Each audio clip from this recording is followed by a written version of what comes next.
Então vamos iniciar o nosso estudo das quintas-feiras. E para isso vamos elevar o nosso pensamento a Deus, rogando a Jesus que nos ampare, que nos fortaleça, que nos revigore, que nos possibilite equilíbrio, serenidade, paz, tão necessárias às nossas vidas. Que nós possamos deixar-nos embalar, nos envolver por este Natal que se aproxima, por estas dádivas que nos são possibilitadas, por esses amigos bondosos, pois estamos a rememorar não apenas o cristianismo, mas o nascimento do nosso Mestre Jesus. Contamos com o amparo da espiritualidade maior, e para isso rogamos o amparo da Dona Emília Santos, do tio Rolandinho, da tia Bebé, do meu pai, da Dona Irma Ragazzi Martins, da Dona Benedita Fernandes e de tantos outros espíritos que nos amparam. Agradecidos e contando com esta proteção, é que vamos iniciar o estudo desta noite, dando graças a Deus, que assim seja. Então nós vamos entrar no capítulo 3, Sombras Domésticas. Euvídio Lúcio, apesar do amor à província, então por que ele gostou da província? Por que ele gostou da Palestina? Por que ele gostou da Samaria, da Idumeia? Por que ele gostou de Esmirna? Por que ele gostou destes locais que eram províncias vinculadas a Roma? Pois eram locais mais singelos, apesar de terem coisas que se reportavam a Roma, eram locais mais simples, não com tantas intrigas, não com tantas querelas, não com tantas preocupações de aparências como o mundo romano se instaura. Porque a gente vê, apesar de ter um acordo, um conúbio, uma coisa tácita entre romanos e judeus, existia também, a partir do ano 131, que vai ser reportado, quase que uma inimizade. Esta inimizade fazia com que começassem a ocorrer qualquer coisa que se reportasse a Israel, a Judéia, a Palestina, perseguições e retaliações. Mas ele tinha, apesar deste amor, ele experimentava a agradável sensação de haver voltado ao antigo ambiente, a ocupar um cargo mais elevado, enriquecendo a sua vocação política ao serviço do Estado. Porque o que é importante que a gente compreenda é que ele teria o cargo de censor. Censor era um cargo vinculado ao imperador, era um cargo, em geral, que existia uma eleição, em geral existia, a partir daí, algumas atribuições, porque censor, o que faz? O censor vai fazer as medidas, vai fazer as avaliações de censo daquela comunidade, mas também está se reportando a um censo moral, a uma censura que ele poderá estabelecer. Então, eram pessoas vinculadas, no caso aqui, a Lólio Úrbico, que fariam estas avaliações, estas censuras, a manutenção de uma pretensa moralidade. Então, ele estava, a partir daí, voltando a um cenário de belezas, a um cenário de muitas situações aparentemente favoráveis. No mundo material, este apogeu que se instaura com Roma, ele é até mais suntuoso no âmbito material do que na Grécia. Tal a tão portentosa essa civilização que ela denota todos aqueles conhecimentos, talvez não tão profundos como os filósofos gregos, talvez não tão profundo como o teatro grego, mas aqui, de alguma forma, se reportava, fazia com que houvesse uma lembrança daquele local da Grécia, mas a beleza, a suntuosidade, esta cidade-estado que era Roma, ela comandava a todas as outras localidades. Então, ele estava voltando a esta localidade que lhe dava uma sensação de poderio. Porque é isso que mexia com a vaidade humana, mexia com o orgulho de uma casta social e assim por diante. Nestório era agora um liberto, com vencimentos regulares. Então, o que vai fazer com que a civilização grega se instaure ou se manifeste ou, de alguma forma, seja transmitida a Roma, uma dessas grandes possibilidade são os escravos gregos, que se tornam libertos, muitos deles, que se tornam aqueles que irão dar para as famílias patrícias as normativas, as orientações. E lembremos, os romanos mais cultos liam em grego, segundo, falavam em grego, e terceiro, o que eles faziam em geral era se reportarem aos conhecimentos da Grécia. Eles tinham esta preocupação porque sabiam que todos os filósofos, todos aqueles estudiosos, aqueles historiadores romanos, de alguma forma se reportavam a escolas gregas, né? Escolas, como nós vimos, do estoicismo, do epicurismo, do ceticismo e de outras escolas. Então, era isso. Ele trabalhava, tinha vencimentos regulares, o homem liberto, como nós vimos, ele tinha um nome próprio, mas poderia colocar junto a isso o nome da família a qual ele estava vinculado. E Ovídio fizera questão de admiti-lo nos trabalhos do seu cargo e da sua casa, como cidadão culto e independente. Então, isso é importante que a gente vá lembrar-se. Por quê? Porque ele percebeu rapidamente que as filhas de Ovídio, como nós vamos ver adiante, as filhas de Ovídio, elas estavam prontas a serem avaliadas, a serem, de alguma forma, viverem de uma outra realidade. Em geral, o liberto tinha que se apresentar logo pela manhã ao ex-dono, para eventuais passeios. Então, isso era normal. Quando ele estivesse agora se desvinculado, ele tinha que se apresentar. Eu trouxe aqui algo que eu já apresentei, que acontecia logo pela manhã, também o calor era intenso em Roma. Eles faziam estes passeios, estas verdadeiras procissões, e eu trouxe aqui algo que interessante.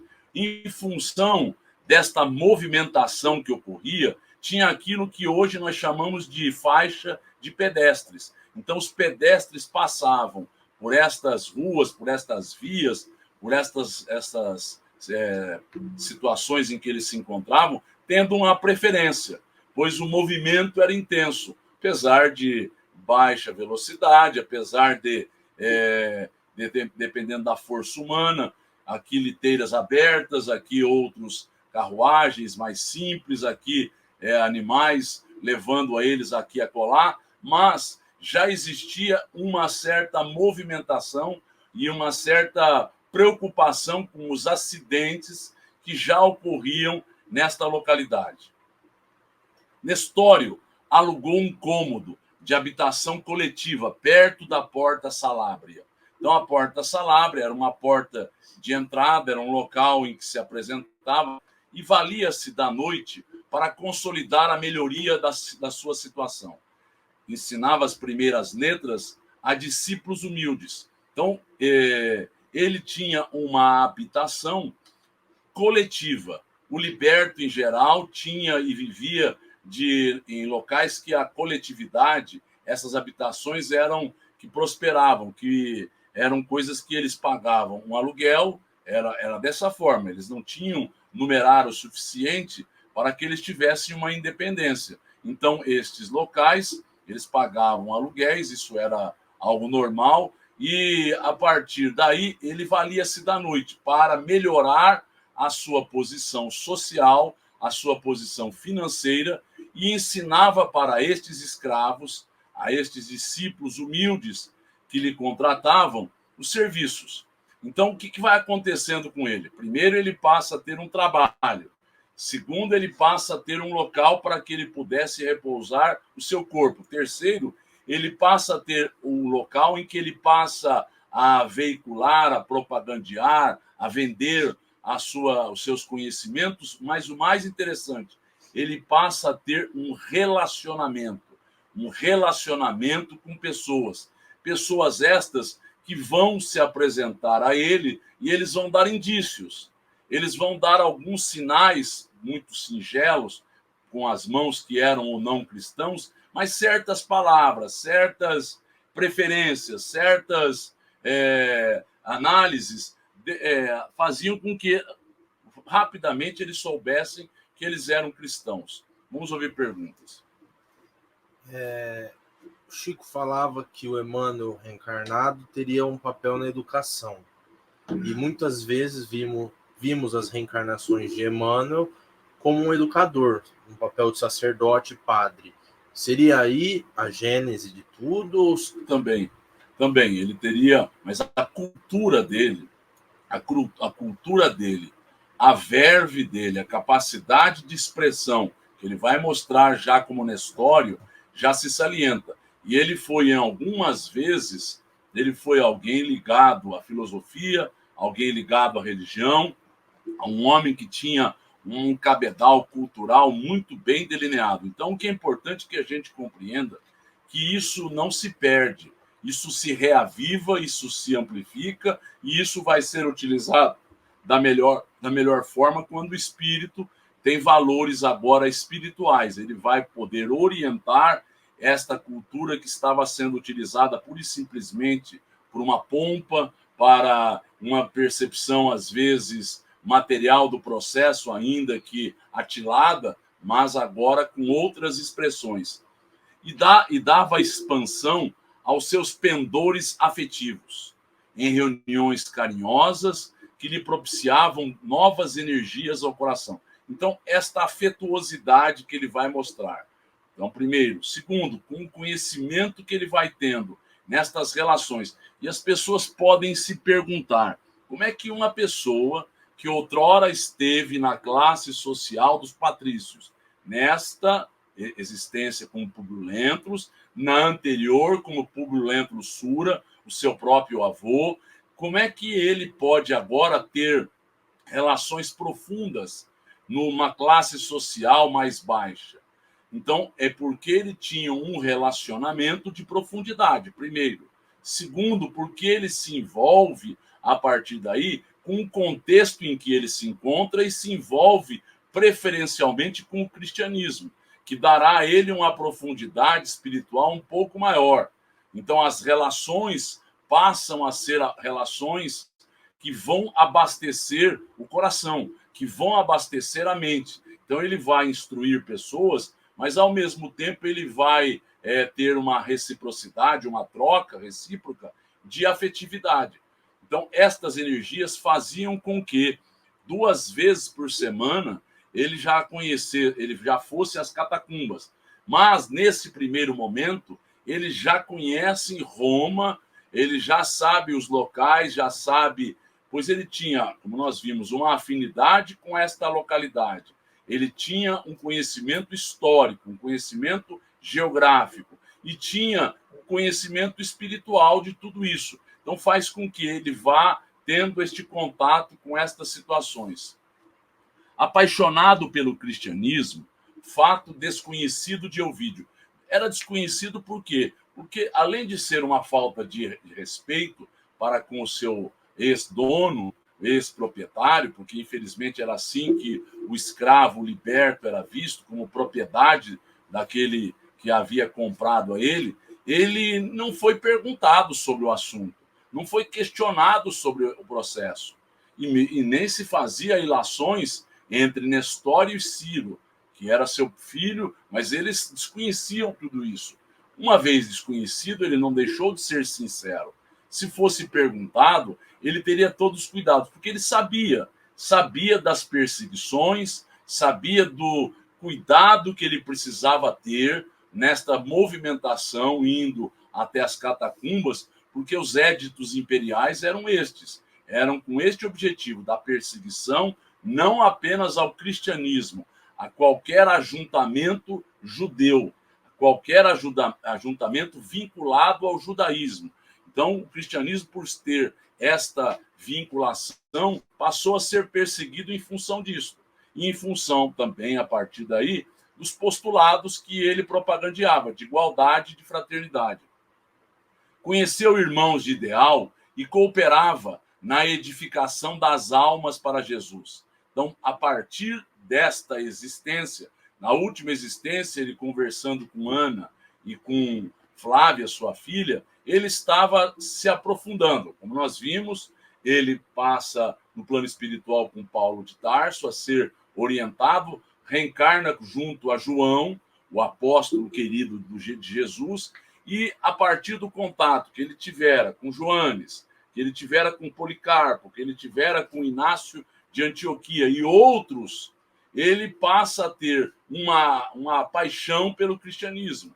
Ele passa a ter um vínculo muito grande com o cristianismo. Nestes tempos sombrios, com incompreensão e sangue. Então, isso era perceptível.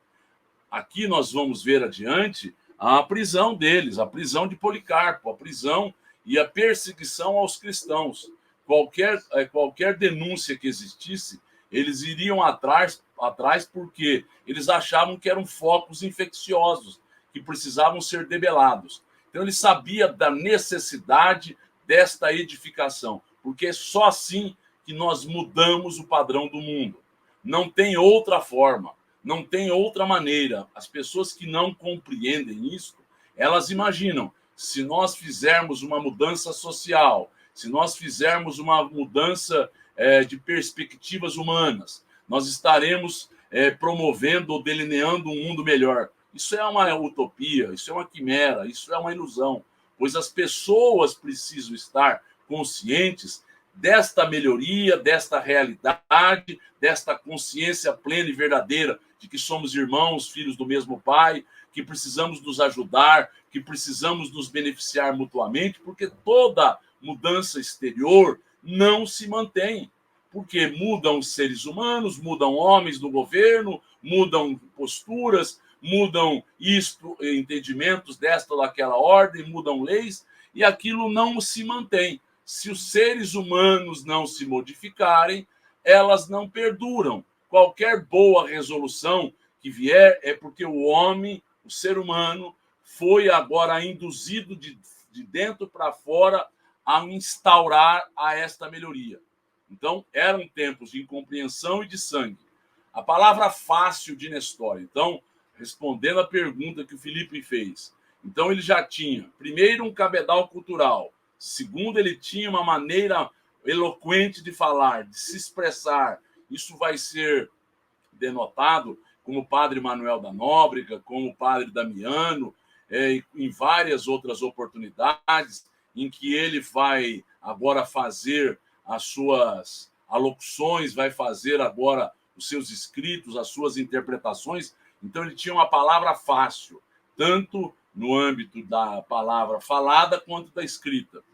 E as suas relações pessoais com o presbítero Joanes, discípulo de João na igreja de Éfeso, lhe facultava lugar destacado entre os companheiros de fé. Por que eles colocam, e ele coloca o presbítero Joanes?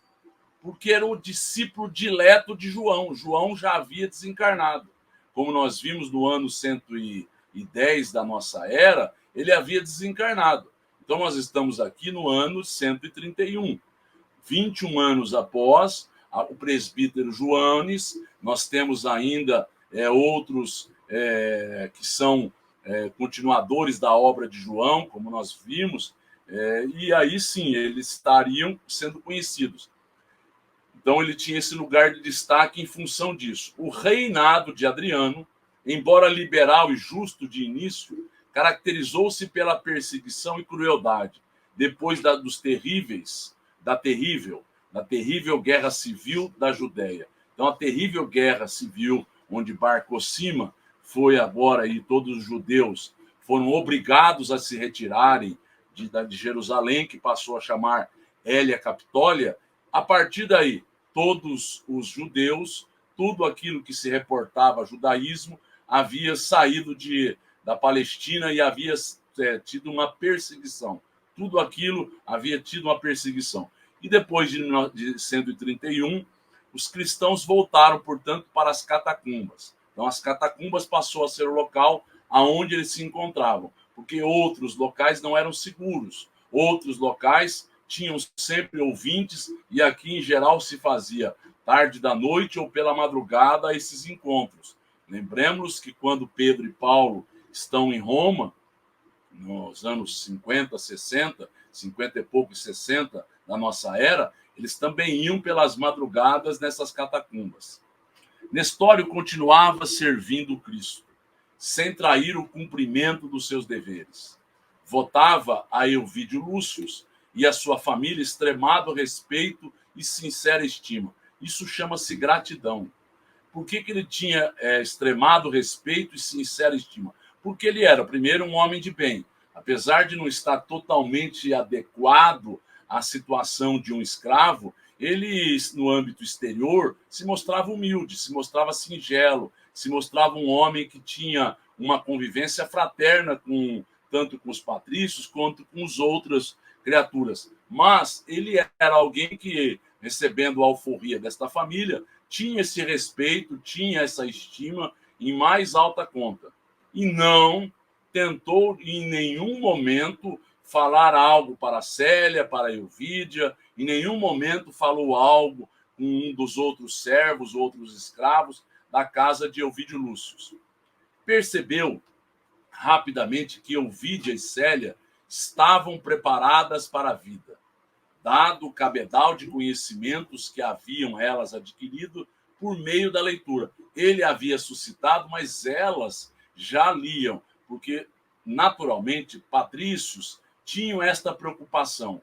E, no caso, patrícios aqui rigorosos, como Elvídio e como Alba Lucínia, eles queriam propagandear para os filhos, ainda que mulheres, esta cultura, estes conhecimentos, este cabedal que daria a eles um descortínio e uma ampliação de horizontes. Porque a pessoa não tem essa noção de que a leitura, o conhecimento amplia, porque ele faz com que a gente faça analogias, ele faz com que a gente tenha pontos de comparação, ele faz com que a gente possa se utilizar de exemplos, de situações que são nos reportadas em livros, são nos reportadas em filmes, são nos reportadas em situações em que a experiência é transmitida, conversação sadia, profunda, tudo isso faz com que a criatura vá adquirindo um cabedal cultural, um cabedal de conversações, uma possibilidade de se apresentar de forma mais adequada. Mas Elvídio, cultivando a simpatia da primeira hora, conservava-o no seu gabinete de trabalho. Por que eu trouxe isso? Primeiro, porque rapidamente ele vai ser claro, sincero, não quis se aproveitar de uma circunstância que ele poderia ficar algumas horas aqui fazendo isto, fazendo aquilo, mas ele viu que para a vida prática, porque o que era o processo educacional? O processo educacional era preparar pessoas para viverem de forma prática, de forma tranquila, fazendo estas conjecturas, tendo um ardil, uma capacidade de fazer estratégias, de comandar a sua vida e, a partir daí, seguir adiante o curso da vida. Então, ele viu que rapidamente elas estavam em condições disso, mas, em função de uma simpatia que Elvídio sentiu, ele continuou trabalhando com Elvídio Lúcio no seu gabinete. Então, lembremos, o gabinete de trabalho era no fórum. E passado um mês deste processo, o que vai acontecer é que Fábio Cornélio e Júlia Spinter, que são os pais de Alba Lucínia, vão agora fazer com que exista toda uma pompa. Vão apresentá-los numa festa a rigor a esta sociedade romana. E aí as pessoas podem se perguntar, em qual objetivo? O objetivo é mostrar poderio, é mostrar suntuosidade, é tudo isso, é mostrar uma respeitabilidade, porque as pessoas que estavam presos a cargos precisavam dar a noção aos outros que eles estavam bem aquinhoados, primeiro. Segundo, que eles eram pessoas de boas procedências, de uma boa estirpe, eles tinham agora toda uma pompa, um esmero nas suas casas, eles tinham aquilo que determinava a época, tinham mosaicos, tinham agora implúvio, tinham agora todas aqueles afrescos, eles tinham todas as colunas, eles tinham os peristilos, os locais. Então, eles queriam se apresentar para mostrar aos outros que eles estavam fazendo o que era esperado daquela aristocracia. Então, tudo isso faz com que ele abra as portas aos pais de Alba Lucínia, numa festividade a rigor, aonde a aristocracia romana guardaria indelével lembrança, ou seja, a festividade foi com tal pompa, foi com tal agora profusão de detalhes, que aquilo ficaria por muito tempo sendo cotejado, comparado, sendo agora propalado, sendo delineado para outras festividades. Então, entendamos assim, a pessoa tinha uma grande propriedade, onde ela morava, onde ela residia, tinha aquilo que era esperado, os compartimentos, mas ela tinha uma área, no caso, a família de Fábio Cornélio, que fará com que ele faça uma festa que nós vamos ver que se assemelha a festas dadas pelo imperador em grandes localidades. Luzes em profusão, flores preciosas provenientes do Oriente, cantores e bailarinos famosos, apresentação de antílopes. Então, antílopes são animais grandiosos, gigantescos que eles trazem, os veados, mas outros tipos gigantescos que lutariam com escravos atléticos na arena preparada. Então, o que eles fizeram? Primeiro, flores, fizeram toda uma decoração, contrataram cantores, contrataram bailarinos, fizeram agora uma arena para terem lutas entre estes antílopes e os escravos. Fizeram lagos artificiais, onde os artistas agora em embarcações pudessem agora cantar, estarem agora fazendo com que toda uma vivacidade, toda uma ostentação fosse propalada àqueles que ali estavam. Então, olha o que nós estamos relatando.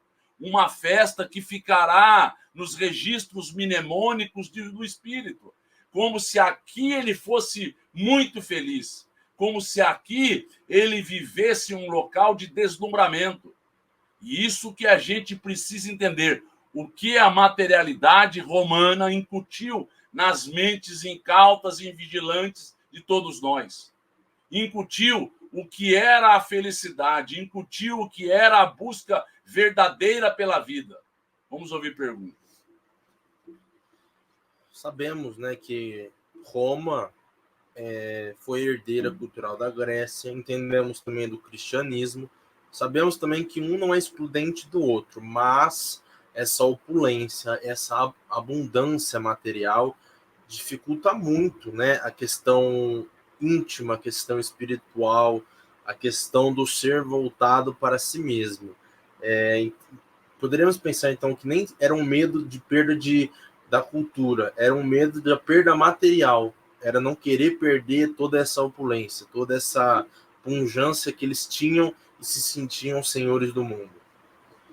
É isso mesmo. Então, veja bem, quando o Quinéio Lúcio está fazendo uma avaliação junto com Célia, ele vai dizer o seguinte, o que fez com que, ele, na percepção dele, houvesse a perda do sentido do espírito romano, da família romana, era o militarismo. Por que é o militarismo? Porque é o seguinte, uma vez que você tem escravos, uma vez que você tem uma opulência proveniente das províncias, uma vez que você aumenta o fausto, a pompa, cada vez que você vai aumentando tudo isto, você precisa cada vez mais invadir localidades para que venham novos escravos, novos impostos, mantendo esta ociosidade, mantendo esta pompa e mantendo este verniz e, a partir daí, perdendo o sentido da vida. Então, o próprio Quinéio Lúcio, que era um educador, ele via que este militarismo, este expansionismo, já havia se esgotado. A época máxima de expansionismo é com Trajano. Adriano, agora, o que ele vai fazer é levar o helenismo, a cultura grega, que ele era alguém que tinha uma simpatia muito grande, a todas as províncias. Então, agora ele vai, aparentemente, não levar o militarismo, mas levar esta cultura. Mas o medo era este, que ele se perdesse, porque a ociosidade e a frivolidade passa a ser algo intenso nesta comunidade. Então, eles passaram a ser pessoas levianas, pessoas que tinham agora todas as tardes. Imaginemos, eles tinham uma alimentação frugal pela manhã, tinham um pequeno lanche no almoço, e ao anoitecer eram banquetes. Aqui não é um banquete, aqui é uma festividade muito, muito, muito profunda, no sentido material, muito profusa. Gladiadores e artistas mesclavam-se com os convivas, ou seja, passavam daqui para colar com alacridade. Alacridade é vivacidade, com alegria, com aquilo sendo propagandeado, que era uma festa, que era algo para não se esquecerem. Olha que interessante. Cláudia Sabina conseguiu atrair a atenção de Ovídio Lúcio, que se mostrava arredio no primeiro momento, porque ele tinha efetivamente a noção de com quem ele estava tratando. Ele tivera na juventude um romance, ele estivera agora, inclusive, afrontando os preconceitos da época, ela plebeia, ele patrício, e a partir de tudo isso era um zum, era um alarido, eram boatos que se propagandeavam, porque ela era uma mulher toda voltada a isso. Era uma mulher, além de bonita, além de talentosa, como nós vamos ver, era uma mulher que tinha uma inteligência, que tinha um poder de persuasão, de envolvimento, e ele sabia que ela era vingativa. A partir daí, ele estava arredio, ele estava temeroso. De vez em quando, ela fazia uma referência carinhosa e vaga. Olha, ou seja, algo que ela jogava para ser melíflua, ou seja, ser carinhosa, ser alguém que vai envolvendo, vai mexendo com a vaidade humana. Porque se tem algo que os planos inferiores da vida fazem é mexer com a vaidade. Quando nós estivermos sendo atingidos na vaidade, quando nós estivermos sendo assolados na vaidade, lembremos, isso não provém de espíritos superiores. Isto são armadilhas das trevas. E aí ela estava agindo porque era um espírito, infelizmente, nós vamos ver, muito vinculado aos aspectos inferiores da vida.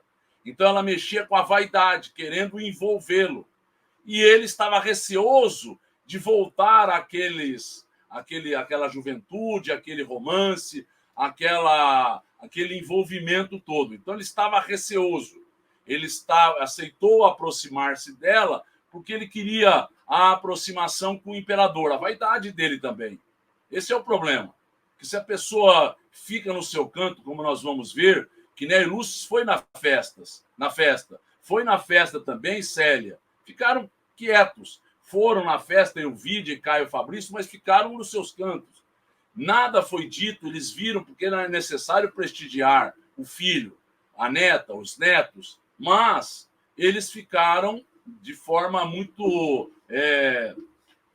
serena nos seus cantos. Mas olha que interessante. Lólio Úrbico, oferecendo o braço a Alba Lucínia, conduzia a ela as alamedas extensas e floridas, em derredor do lago artificial que brilhava à luz da noite, num símile de deslumbramento. Então era algo deslumbrante. Criaram um lago artificial, como eu já disse, onde os cantores em embarcações passavam cantando, passavam tocando cítaras, alaúdes e outros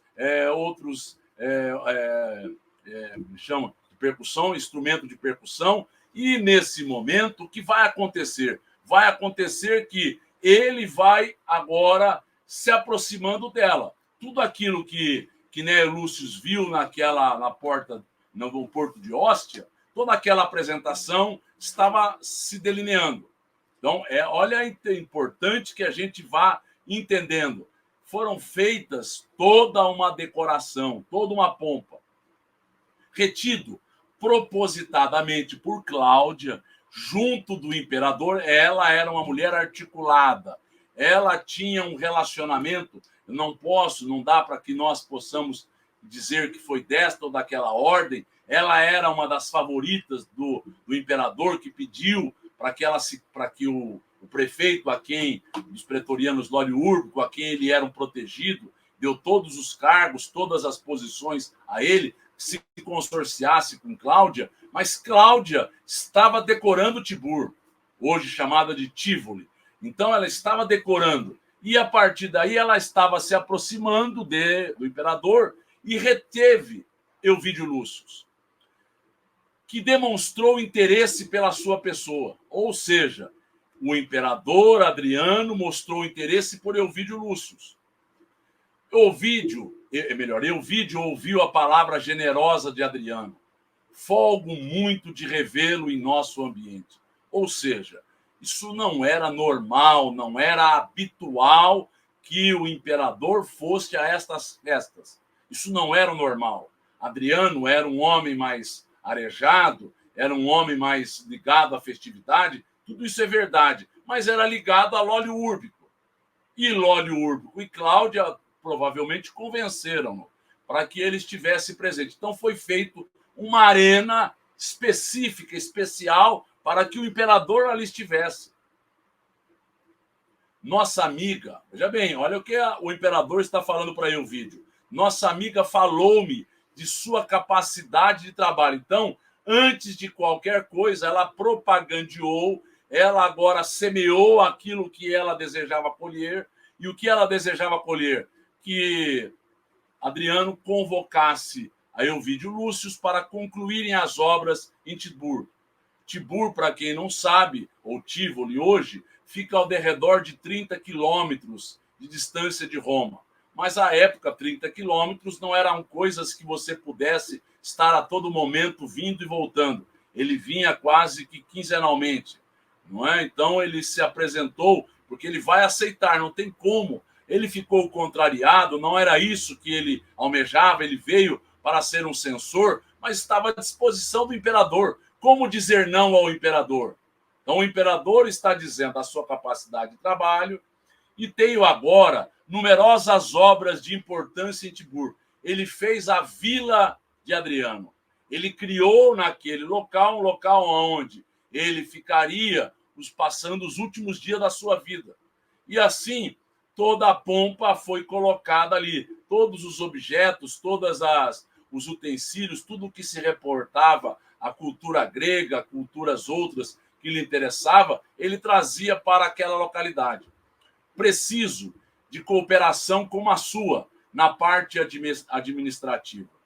Você poderia aceitar? Como dizer não ao imperador? Como fechar as portas para este fato? Não dá para que ocorra. Então, nós vemos que toda uma pompa, quando a presença do imperador se fazia, e ninguém poderia dizer de forma contrária. Não é? Não tem como. Vossa gentileza honra-me. Ele passou rapidamente pelo crivo da sua razão. O que ele poderia fazer? Aceitar. Não tinha como fazer de outra forma. Olha o que eu trouxe aqui, as maravilhas da Vila Adriano, em Tibur, hoje Tivoli, que foram construídos a esta época por Adriano, a mando dele.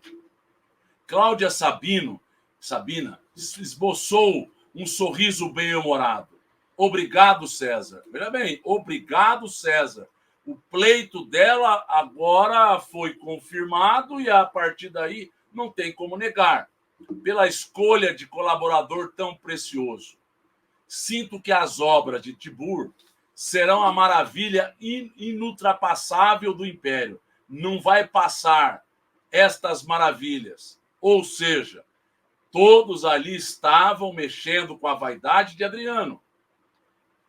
Que fazei aqui, tão jovens, presos à minha palavra cheia de rotina e de austeridade? Então, eu trouxe aqui exemplos de Tivoli, de Tibur. Olha as construções, olha as belezas, olha o que ele está dizendo. Por que vocês, tão jovens, ficam presos à minha palavra austera e rotineira? Divertir-vos. A vida romana deve ser um formoso jardim de prazeres. Era assim que eles viam a vida. Isso aqui é importante enfocar, porque isso agora perpassou na nossa cabeça, no nosso imaginário, o que era a felicidade. A pessoa passou a imaginar que trabalhar não era coisas que se fariam, ou quem trabalhariam eram os escravos. Os patrícios eram para ser servidos. Os nobres foram mantidos pelas cortes na Idade Média por muito tempo, até que a burguesia, a classe média, que agora vai ser trazida à tona pela revolução que se instaura, pelo renascimento que se instaura, por eles agora serem os mecenas desse renascimento, essa classe que prospera vai fazer o quê? Vai se rebelar. Ela quer os mesmos direitos dos nobres. Isso é trazido desde os romanos. Ou seja, é a classe, a casta dos patrícios não trabalhava. E a partir daí, Roma era um local dos prazeres. Roma era um local em que aqui era algo que nada poderia ultrapassar esta busca. Nada poderia ultrapassar estas ilusões. Então, a partir daí, ele está fazendo o quê? Ele está agora induzindo a eles a se divertirem, induzindo eles a se aproveitarem, a saborearem. Porque nós vamos ver a conversa entre os dois, entre Cláudia e Ovídio, é isso que vai ficar latente, é isso que vai ficar claro. Então vamos acompanhar a conversa. Ovídio, compelido pelas circunstâncias e pelo olhar do imperador, deu o braço à sedutora favorita, retirando-se sob as vistas generosas e complacentes de Augusto, de Adriano. Vamos ouvir perguntas. Quanto tempo demora para que um planeta, para que uma sociedade transmute, né, mude os seus valores? Pois, analisando friamente o passado de 2000 anos e hoje, vemos que apenas alguns aspectos se alteraram. Os materiais, diríamos, o conforto ficou melhor, mas as buscas dos valores morais, as atrapalhadas e os problemas continuam sendo os mesmos. O fato é, o espírito vai adquirindo valores e a mudança é individual. E não se manifesta no primeiro momento, no segundo momento, no terceiro momento, a nível coletivo. Para que seja sentido a nível coletivo, essas mudanças individuais precisam se instaurar em grande número, que demanda um tempo, que demanda muitas dores, muitas desilusões, muitos problemas, porque senão a pessoa está presa a estes deslumbramentos. O que a pessoa quer? A pessoa quer esse tipo de vida. Na verdade, o que ela luta é para ter isto: o ócio, todas as benesses, todas as regalias, comer bem, ter prazer nisto, naquilo outro. Então, isso denota uma imaturidade. Quando o espírito vai ficando com uma certa idade espiritual e as desilusões e os problemas vão se apresentando, isso vai fazendo com que a mudança vá se efetivando aos poucos. Demanda um bom tempo. O que nós temos que compreender é que nós estamos ao derredor de 40 mil anos no mundo de provas, no mundo verdadeiramente de provas. Se nós olharmos sob uma vista espiritual, é isto mais ou menos. Não é? O mundo de provas, a gente pode dizer, começou há 180 mil anos atrás, há 200 mil anos atrás, mas ela adentra efetivamente há 40 mil anos. Muito bem, então vamos continuar. Não conseguia Cláudia dissimular a emoção. Ela não conseguia, ela estava agora de braços com a grande paixão da sua vida. Para que nós entendamos, os estudiosos dizem o seguinte: paixão são coisas, é uma manifestação afetiva da alma que se faz por 3 anos, isso tende a desaparecer. Só para que nós tenhamos noção, aqui nós estamos no ano 131. Esta paixão remonta ao ano 110. Se tiveram outras encarnações, não sabemos. Até o século, no começo do século, no final do século passado, ainda a paixão existia.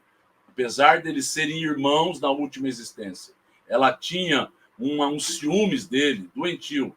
Ela tinha toda um paparico para com ele. Apesar das desilusões do século XVII e outras coisas. Então, o que nós vemos que ela tinha uma obsessão, uma ideia fixa por ele, algo doentio. Olha como ela vai falar. Será possível que me houvesses esquecido? Ela era bela, ela era inteligente, ela era arguta, ela era uma mulher dissimulada, era uma mulher cheia de artifícios. E aí ela está questionando a ele. Todo o nosso passado, vai dizer ele, deve estar morto. A mulher conquistada jamais poderá considerar-se ofendida, porque ele vai pedir perdão, dizendo que se ocorreu alguma coisa, que ela o perdoe. E ela vai dizer o seguinte: a mulher, aquela conquistada, nunca é ofendida. Ou seja, cheia de cortesias, cheias de afabilidades, mas com interesses. Não é algo sincero, não é algo verdadeiro. As mãos que amamos nunca nos chegam a ferir. Olha como ela vai dizer. Mulher que tinha as palavras bem colocadas, e aí não chegam a ferir. Vencida e humilhada na juventude, não sucumbi ao desespero para aguardar confiante o teu regresso ao meu amor. Então ela está de forma clara, de forma transparente, de forma adúltera, se mostrando a ele. Então ela está querendo pura e simplesmente isto na sua vida. E provavelmente contava com os auspícios do imperador, sabendo que o acordo do casamento era apenas um acordo. Olha bem, e ela continua dizendo: quererias aniquilar-me agora, que venho te oferecer humildemente todos os tesouros? Você quer me aniquilar agora? Porque ele disse, e vai agora ser mais claro para com ela. Veja bem, ela está apresentando quais são esses tesouros: o trabalho, a pompa, a aproximação, outros tesouros que ela agora possa ofertar, sentimentais, afetivos, corporais. Então, ela está agora mostrando-se de uma forma problemática a ele. E olha o que ele vai dizer: precisas considerar que jurei fidelidade e dedicação a uma criatura generosa e leal, além de estar descomprometida com um homem nobre e digno. Olha o que ele está dizendo. Então, é importante você acreditar em alguma coisa. Ele acreditava nos deuses, ele acreditava em todo aquele rito, naqueles sacramentos, naquilo que ele seguia, mas pelo menos ele era fiel àquilo. Sendo fiel, ele era alguém que se dedicava à manutenção da família romana, da inteireza da família romana. E você também está comprometida com um homem nobre e digno. Acaso desejarias quebrar um voto contraído perante os nossos deuses? Ou seja, o que ele está dizendo? Que este acordo tinha uma conotação religiosa, tinha uma conotação de manter perante a deusa Vestas, a família, as deusas do casamento, Juno e outros, manter a inteireza, a integralidade da família, do casamento. Algo que havia começado a se dissolver.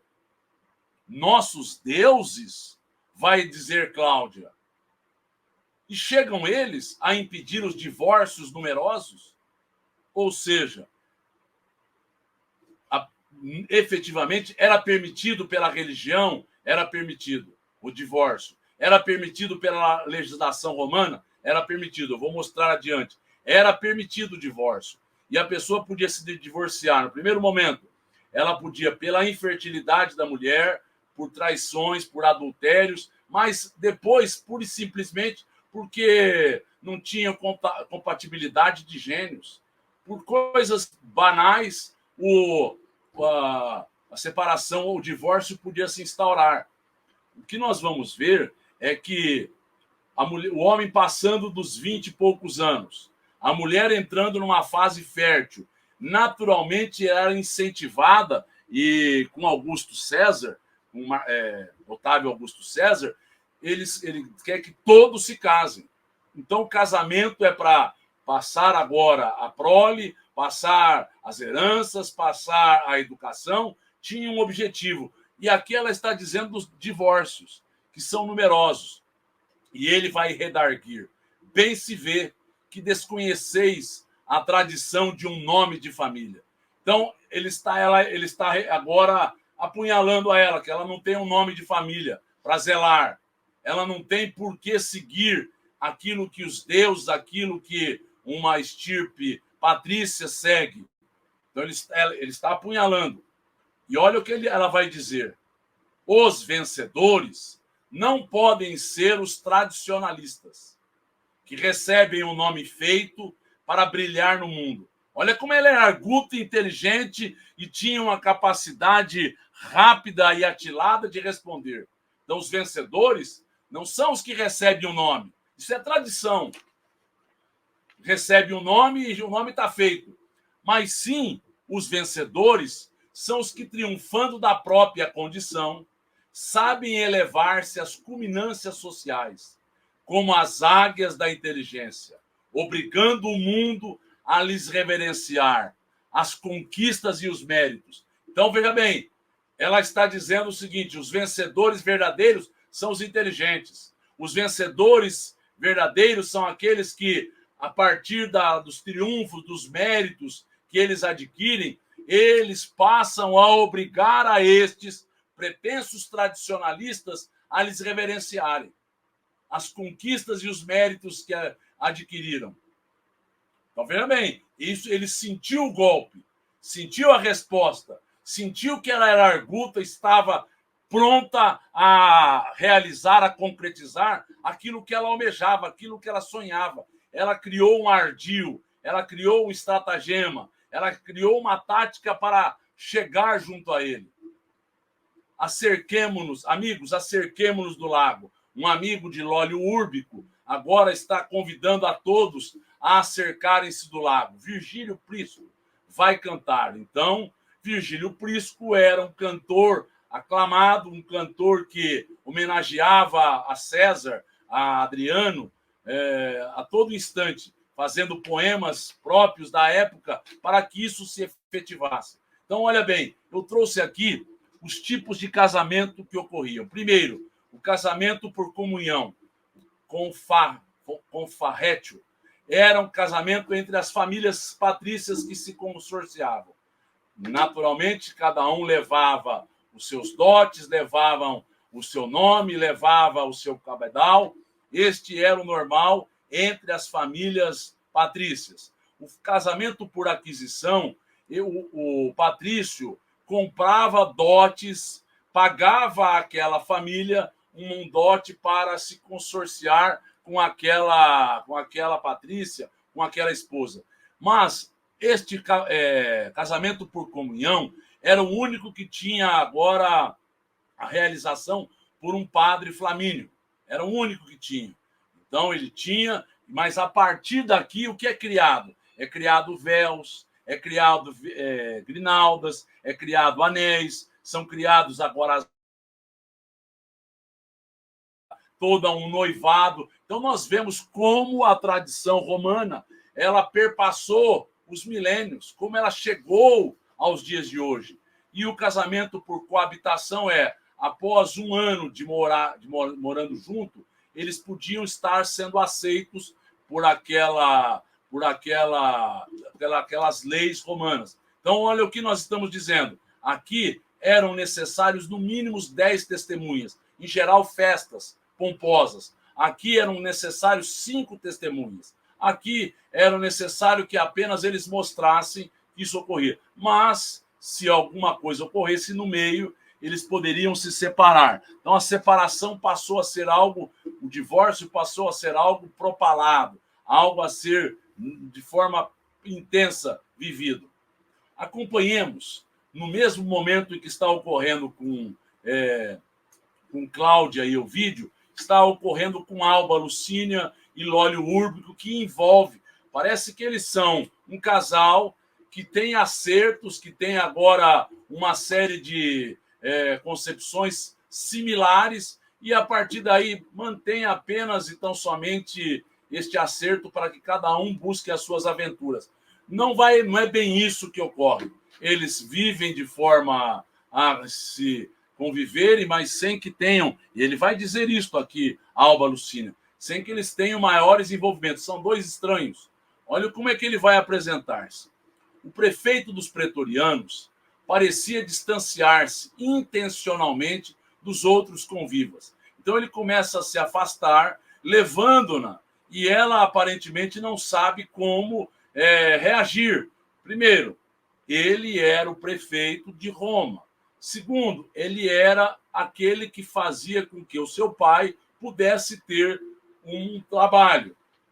Terceiro, o seu marido trabalharia sob os auspícios também de Lólio Úrbico. O que fazer? Como agora se manifestar? Olha o que ele vai dizer.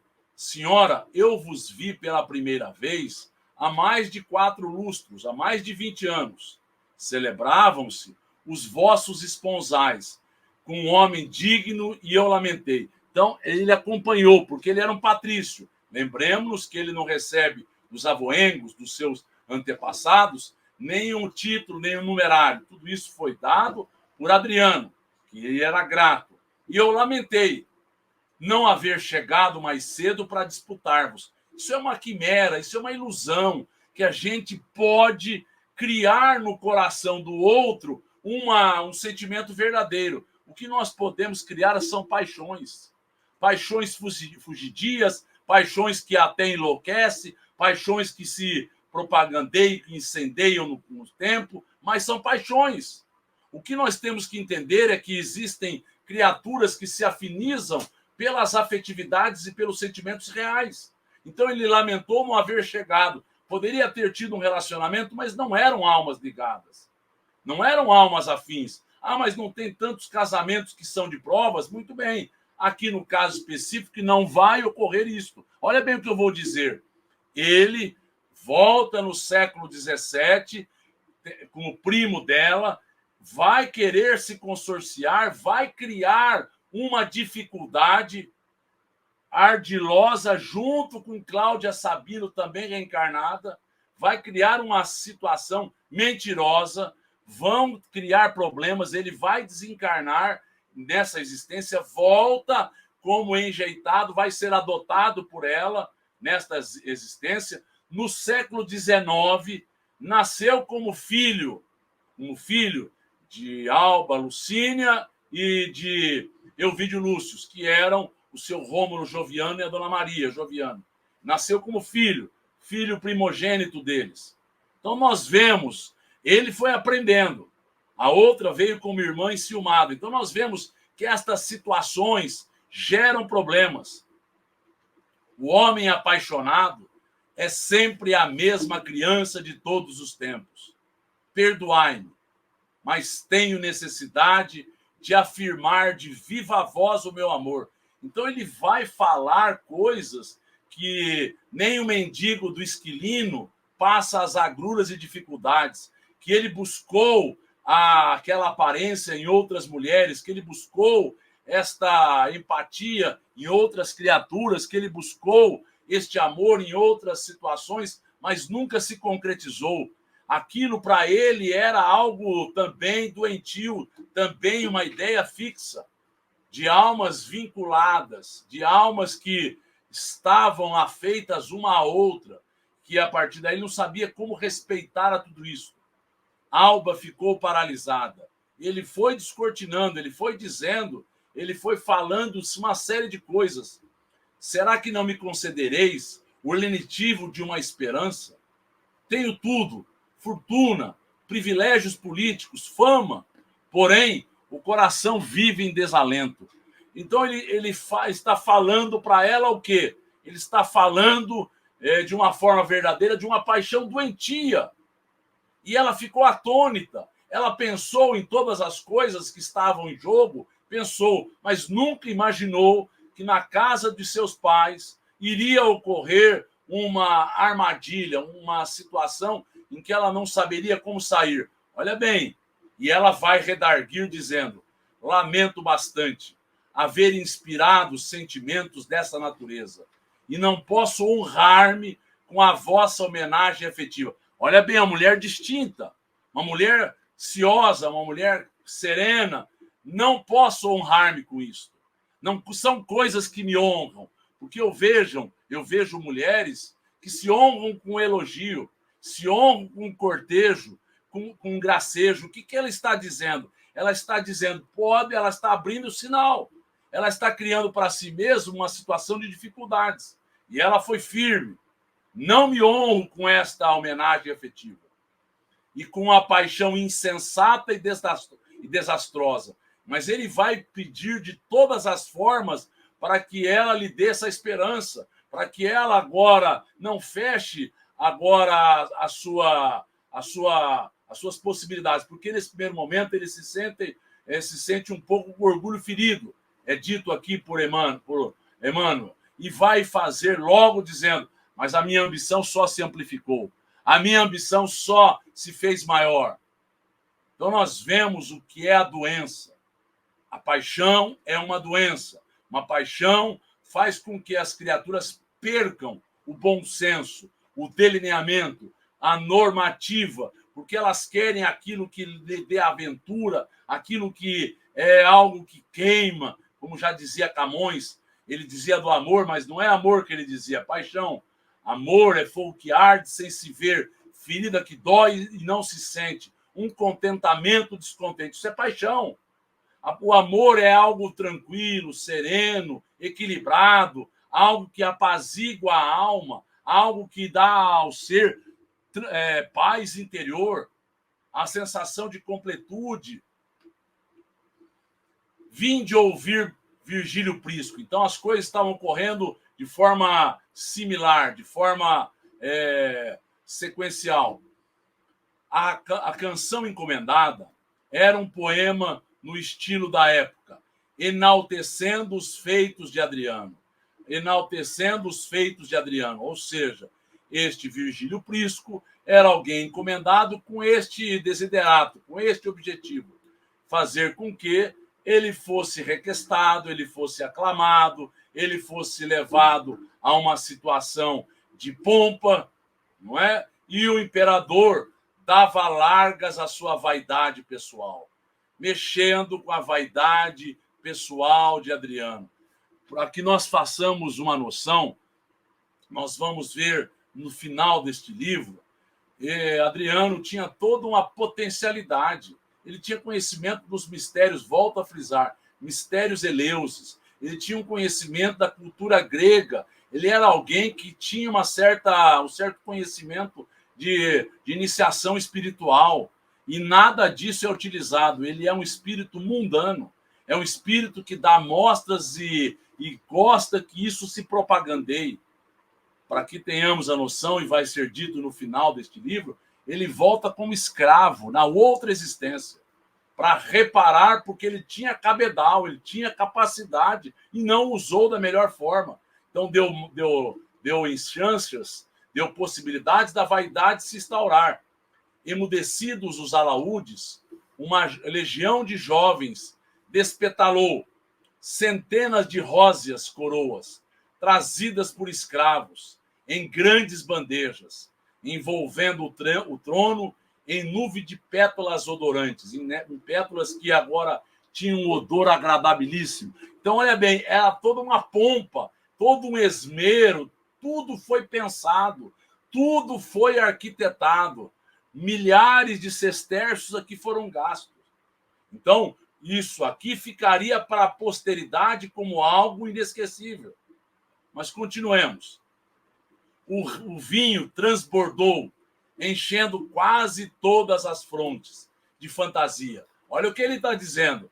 O vinho, o inebrenhamento, a música, toda aquela vivacidade, aquela alegria fictícia se propagandeia. As mesas lautas, as flores, as pessoas agora envolvidas por este deslumbramento estavam agora a envolver.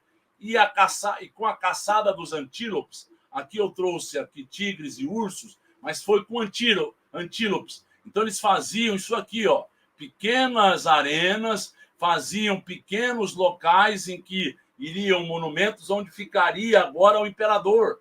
e os convivas ali, toda a pompa romana se apresentava. E a festa terminou, mas ficou gravada na mente de todo o patriciado. E foi agora propalado por muito tempo. Ele não está falando aleivosias, ele não está criando agora a figura de linguagem. É uma realidade, isso foi propagandeado como algo inesquecível, que agora o outro patrício queria mostrar a mesma pompa, o mesmo conhecimento, alardear a mesma possibilidade. Então, é isto que eles faziam, uma disputa surda entre quem era mais poderoso, qual a festa foi mais pomposa, o que teve numa e que não teve na outra. Então, são estes desregramentos que vão levando à falência desta civilização.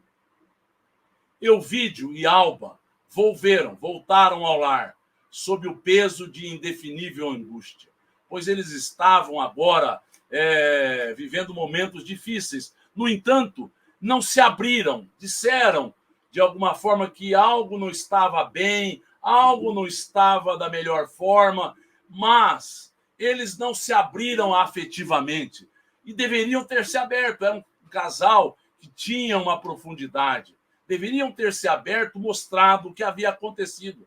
Talvez criasse resistência aqui e acolá. Tudo foi pensado nesses termos, mas é isto que deve ser analisado.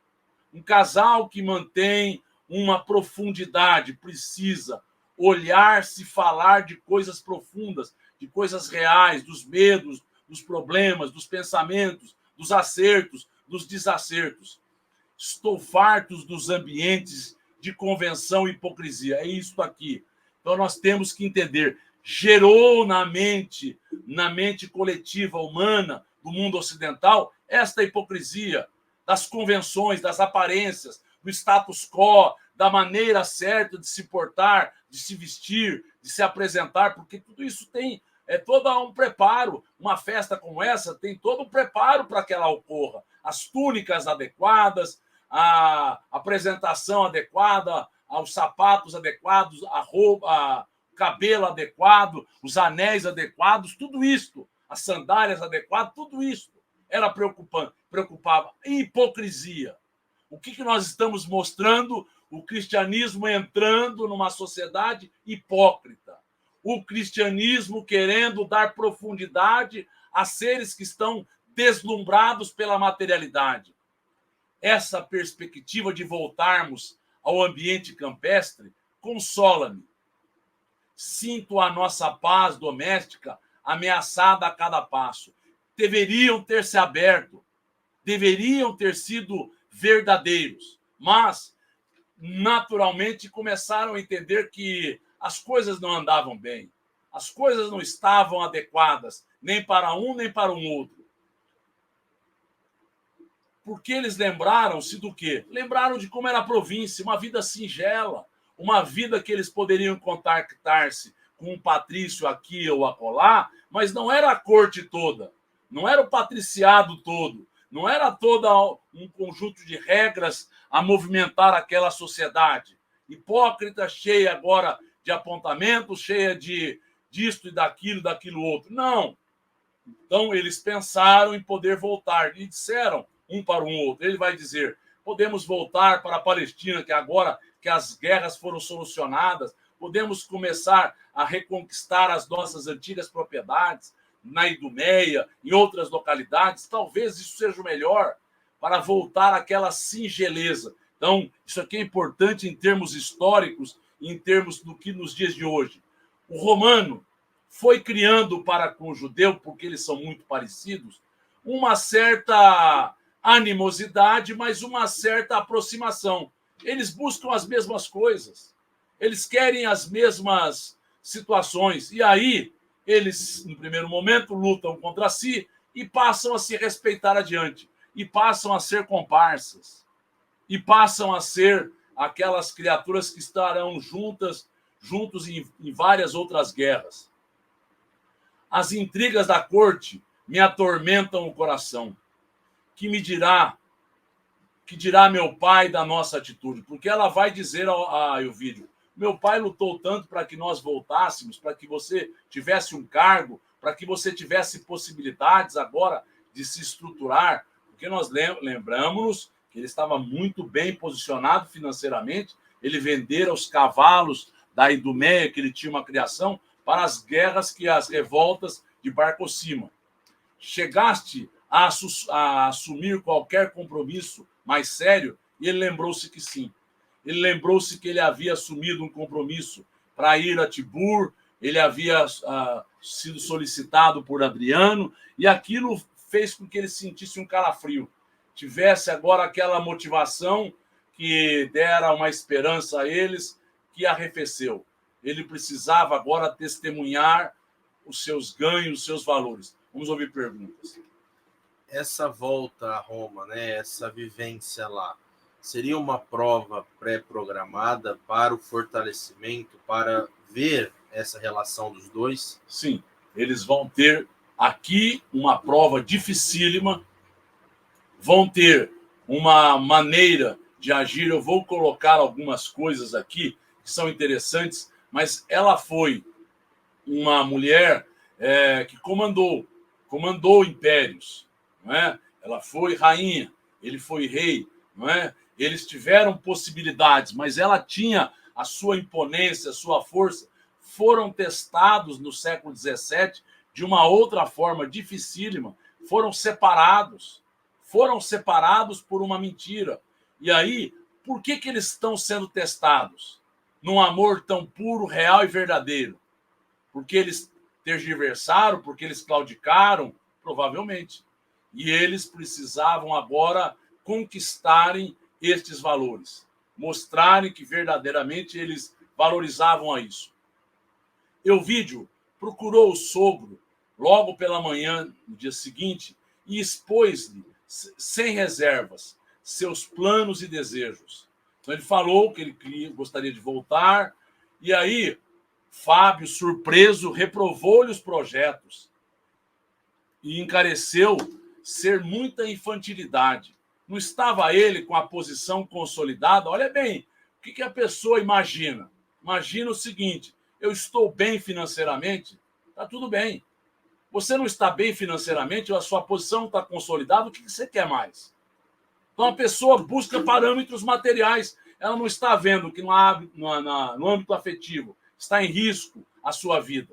Ela não vai pensar sobre isso, não vai pensar em outros valores. Olha como ele vai conversar adiante. Euvídio relatou ao sogro as suas aventuras da mocidade. Então, sem reservas, ele contou tudo, todo o envolvimento que ele teve com Cláudia La Sabino. Ele vai dizer de tudo o que aconteceu na noite agora, que passada, disse-lhe, dizendo-lhe as novas pretensões de Cláudia Sabino, ou seja, ele vai dizer que ela agora se apresentou, quis conquistá-lo, quis agora envolver-se com ele, quis e fez com que o imperador lhe convidasse para que ele fosse a Tibur. Compreendo os seus escrúpulos, ou seja, entendo os seus escrúpulos, mas dependo inteiramente do apoio de Lólio Úrbico e da sua mulher no mundo da política e dos negócios, ou seja, ter castidade era o menos importante. Ter agora a manutenção do lar intacto era o menos importante. O importante é apresentar-se com pompa, o importante era apresentar-se de uma forma política, de uma forma a adquirir numerários. O importante era saborear as possibilidades que as paixões lhe possibilitam. Ele vai dizer isso. Minha posição financeira é assaz precária. Então, ele vai mostrar para o genro que a vida dele estava difícil. E a pergunta é: por que fez uma festa com estes requintes? Se te for possível, auxilia-me nesta circunstância. Ele não está pedindo dinheiro. Não recuses a oportunidade que Adriano te oferece em Tibur, e faze o possível por não desgostares o espírito vingativo de Cláudia. Faz o possível para que ela agora não vá contra nós, para que ela não me crie problema, para que ela não gere dificuldades, porque eu preciso deste cargo, eu preciso deste numerário, eu preciso desta pompa, eu preciso destas benesses políticas, como nós vamos ver na conversa que a Alba vai ter com a mãe. Foi isso que foi dar aos seus irmãos outros possibilidades em termos políticos, para que ele tivesse esta ou aquela possibilidade. Não tenhas medo, filho, destas circunstâncias, ou seja, encare. Se for necessário, faça isso ou faça aquilo. Não tenha escrúpulo, não fique preocupado. O que é mais importante é você ter as aparências. O que é mais importante é você ter o cargo. É isso que ele está dizendo.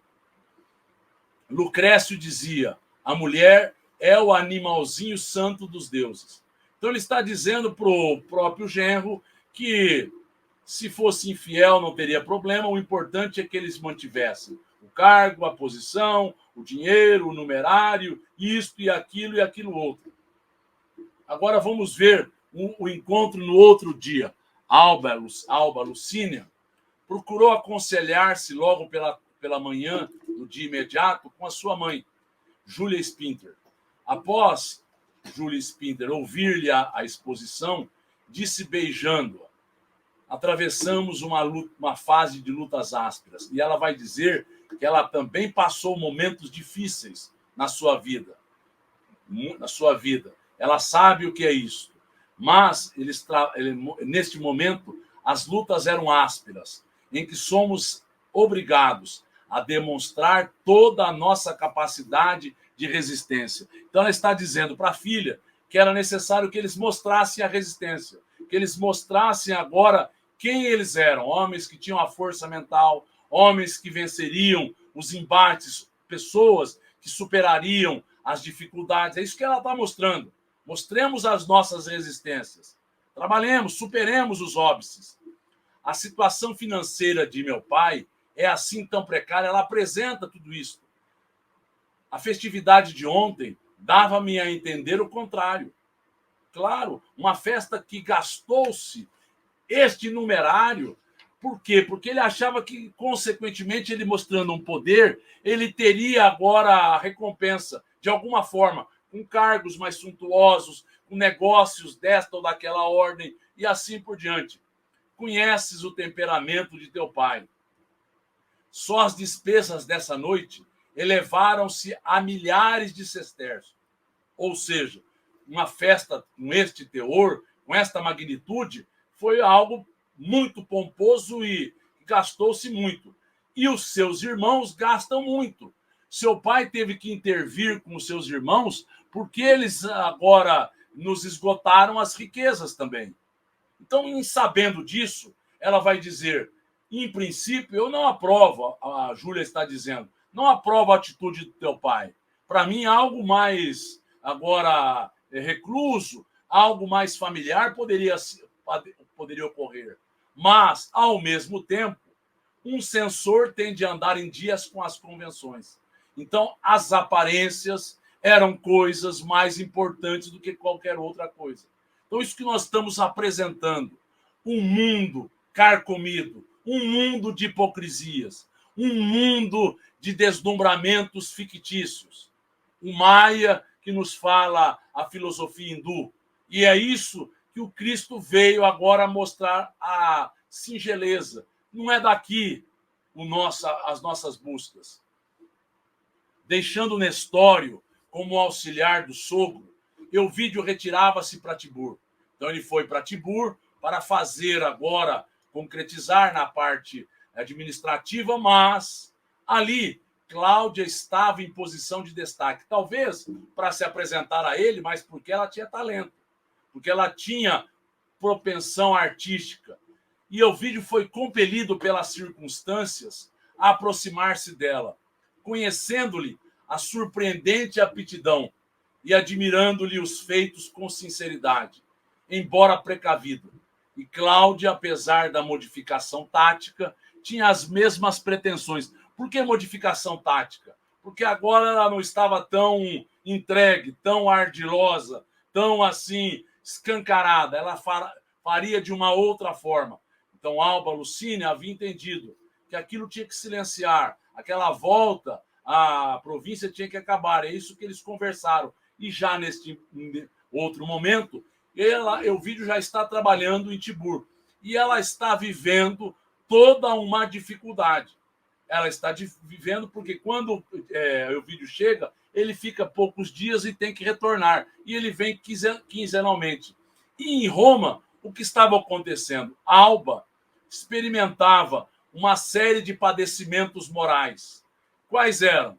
Lólio Úrbico não cedia em seus propósitos, mesmo consciente das elevadas virtudes conjugais de Alba. Ele achou que estava franqueado a ele. Ele achou que ele poderia adentrar como bem que entendesse, mas isso era visto por Atéria. Lembremos a figura de Atéria que ele estava. Ele achou que isso estava franqueado, ele adentrar na casa de Alba Lucínia. Vamos ouvir perguntas. As trevas, né, a espiritualidade inferior, ela tem acesso, ela tem conhecimento da programação, das provas que as pessoas têm de passar, pois aparentemente tudo começa a ocorrer de uma avalanche só, num tsunami só, para testar esse casal e diversas histórias que ouvimos, né? Vem de uma vez tudo acontecendo. Eles sabem disso? Como que ocorre? Por que ocorre tudo junto? Em geral, as trevas não sabem da programação. Em geral, o que eles sabem eles analisam tendências, eles analisam posicionamentos, mas existem certas coisas que são de um teor, de um quilate, que a gente precisa parar para pensar. Por que eu estou dizendo isso? No capítulo seguinte, nós vamos ter contato com Plotina. Muito interessante. E aí, a resposta ficará mais clara sobre isso. Mas eles não conhecem a programação, eles conhecem alguns delineamentos que estão estabelecidos, alguns delineamentos muito rápidos, que eles conseguem detectar coisas que estão salientes em alguma coisa que está inscrita, mas não de uma forma plena. Olha que interessante. A sociedade romana amava os desportos e fazia questão de conservar a liberdade nas relações familiares, circunstância que lhe facultava a Lúlio Órbico visitar a casa do patrício ausente sob as vistas benévolas de Fábio Cornélio, que via no seu carinhoso interesse um motivo de honrosa distinção para a família. Ou seja, por conta dos desportos, por conta, muitas vezes, deles estarem envolvidos com uma posição, diríamos assim, mais familiar, mais assim, de proximidades, isso era facultado. Ou seja, alguns regulamentos na casa de um patrício ausente não se adentrava. Mas aqui ele achava que era normal, era sinônimo do quê? De uma distinção. O prefeito, que era o seu superior, era distinto por visitar a sua família. E Alba, que conhecia as necessidades paternais do pai, não tinha a precisa coragem para relatar o que estava ocorrendo com ela. Ela ficava agora fechada, reclusa, porque ela não sabia como fazer nessa situação. O pai precisava, mas em função destes hábitos. Então, imaginemos assim, uma cidade, pessoas que vivem numa cidade praiana, serão avaliados com a mesma análise espiritual de outras que vivem numa cidade agora montanhesa, da montanha? Não. Um tem roupas em grande profusão e outro sem roupas. Tudo é avaliado segundo um contexto. Nós somos seres de contextos. Nós somos seres, infelizmente, que vivemos as realidades pequenas da vida. Túlia falou, então agora o que nós vamos ver é Túlia indo visitar a Alba, porque ela estava sozinha. E Túlia falou do romance passado entre Ovídio e Cláudia, e da história de Silano. Ela não sabia. Ou seja, ela sabia que Ovídio havia se enamorado de uma moça da plebe, mas não sabia quem era, primeiro. Ela sabia que Silano era uma criança enjeitada, que fora trazido e foi criado por Enéio Lúcio como se fosse um filho adotivo, que tinha uma intriga, que ela achava que era uma mentira, uma calúnia. Mas aí o que vai acontecer é que Túlia está apresentando. Vai apresentar o quê? Ela vai apresentar dizendo que viram Cláudia levando agora na frente da casa de Neio Lúcio. Então ela viu que talvez fosse um ardil mesmo, feito por Cláudia. Alba desejou chorar, desabafando, mas a sua fortaleza moral superava em seu espírito todos os sentimentos. Por que eu trouxe isso aqui? Porque a gente vai vendo como é que é o estofo, quais são as estruturas internas do espírito. O espírito, então, tem a racionalidade, ela tem uma fortaleza, ela não chorava, não era uma mulher forte. Por isso ela foi uma rainha que comandou um reino, não é? Eles são os reis católicos da Espanha, na sequência. Então nós vemos a força dessas pessoas, a força deles. Então ela mostra que ela queria chorar, mas a fortaleza moral superava nela. Túlia beijou-a longamente. Também sofri estas angústias, mas encontrei remédio eficaz. Queres experimentá-lo? Aí ela vai dizer a estas assembleias, ela vai falar das assembleias nas catacumbas. Ela vai dizer, não, eu não gosto disso, mas eu irei me aconselhar com a minha mãe. Não faça isso. Quando eu fui, sua mãe disse para que eu não fosse. Mas por que isso? Isso são assembleias plebeias que eu não me agrada. A essas assembleias preside um homem santo, chamado Policarpo. Sua palavra nos fala do novo Deus, com uma fé tão pura e uma sinceridade tão grande que não há coração que não se renda à beleza às belezas espirituais de suas afirmativas. Então ninguém não vê, não se envolve com aquilo. E ela continua: os adeptos de Jesus são pacíficos e bons. Os cristãos são vítimas de medidas vexatórias por parte das autoridades. Você tem uma fé tão grande assim nessa providência?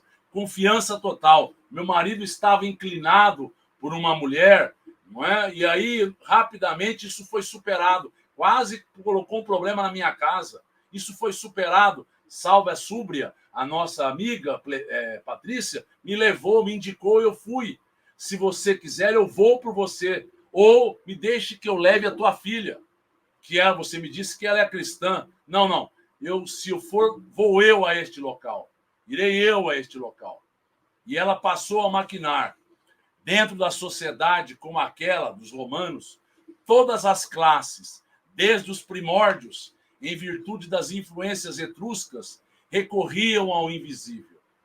Nós vemos que os gregos, os romanos, e aqui, por agora a influência etrusca, eles também envolviam-se com o invisível. Em função disto, Alba Lucínia passou a pensar na sugestão, porque a priori ela foi contrário, sabendo que sua mãe também era tradicionalista e ia refutar.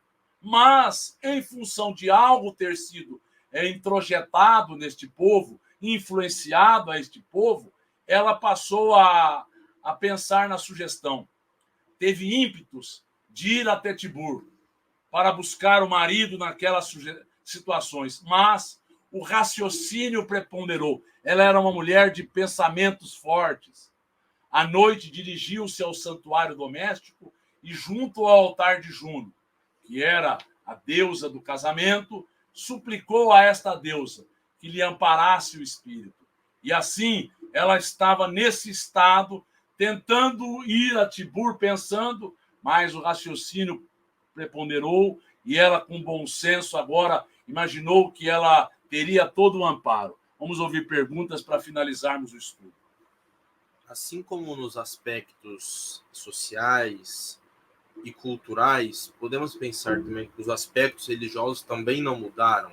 Ainda temos uma religião da necessidade, ou seja, procuramos a casa espírita, o Cristo, a igreja, quando temos problemas, e é uma fé baseada apenas em resultados. Quando não temos, não ficamos satisfeitos. Infelizmente, falta maturidade, profundidade, inclusive na religiosidade, que não é uma religiosidade profunda, não é? É pura e simplesmente querendo aquilo e aquilo outro.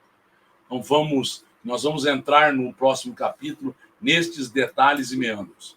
Vamos finalizar o nosso estudo agradecendo a Deus, a Jesus, aos bons amigos espirituais e em teu nome, Senhor.